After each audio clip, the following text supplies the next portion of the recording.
My country has made an effort to make people's lives more equal. We have relatively free markets in business. It's fairly easy to start a company and compete without being stopped by licenses, regulations, and tariffs. But when people are allowed to compete freely, some win and make a lot of money. Some lose and they lag behind. That's when the Swedish government steps in.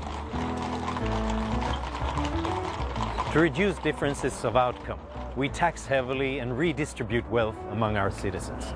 To many, this is the best of both worlds, since we don't really have equal chances in life. Some people have parents who give them an interest in learning, ambition and opportunities. Some don't. Some are lucky in the genetic lottery and some aren't. Some have good health and some don't. To reduce the gaps that such differences might lead to, our government steps in. Sweden chose to make equality a priority in the 1970s, when we were already one of the richest countries in the world. Taxes were raised and benefit systems were made more generous.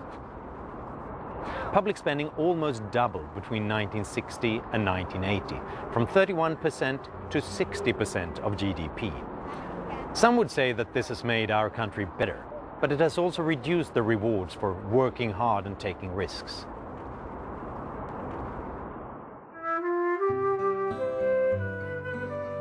This is a museum recreation of the original workshop of Lars Magnus Ericsson.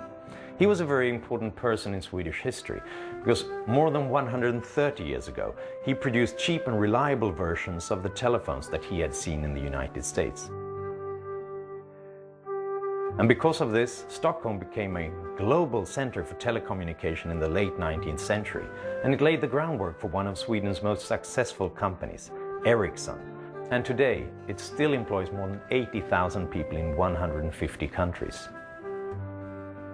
This should make me proud as a Swede, but in fact it makes me a bit worried, because almost all big Swedish businesses share Ericsson's heritage, and they probably all had boardrooms that looked a bit like this.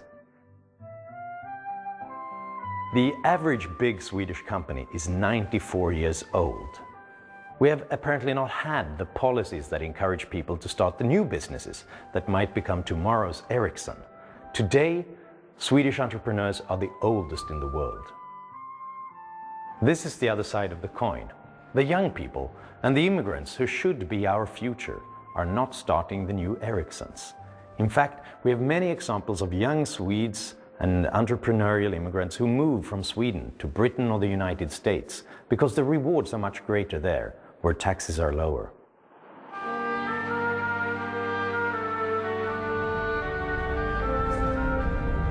In many suburbs like this outside of Stockholm, the unemployment rate is higher than 50%. Even in the midst of the economic boom, almost a quarter of the working age population in Sweden did not go to work in the morning, but got their checks from the government. It does seem to support the view that economic incentives matter. With a sickness benefit of up to 80% of your income, perhaps it wasn't surprising that Swedes were off sick more than any other people, even though we objectively were healthier than almost any other population. In 2004, sickness benefits absorbed 16% of the government's budget. These statistics have improved since, but interestingly, only after a determined effort by the government to reduce the equality of income, by lowering taxes and making benefit systems less generous.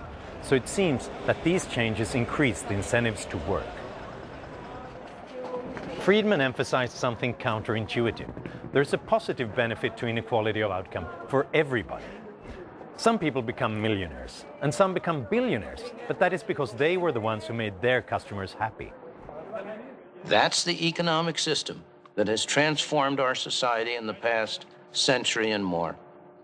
That's what gave the Henry Fords, the Thomas Alva Edisons, the incentives to produce the miracles that have benefited us all. They went in with their eyes open. They knew what they were doing. And win or lose, we, society, benefited from their willingness to take a chance. If we did not allow a Lars Magnus Ericsson, a Thomas Edison, or a Bill Gates to become incredibly rich, we would be more equal. But Friedman would ask, would we be better off? If entrepreneurs did not think that a possible reward for all the sacrifices they make, all their hard work, all the risk they take is a lot of wealth, then they might do something else instead. And in that case, we would not have the goods and the services and technologies that make our lives better.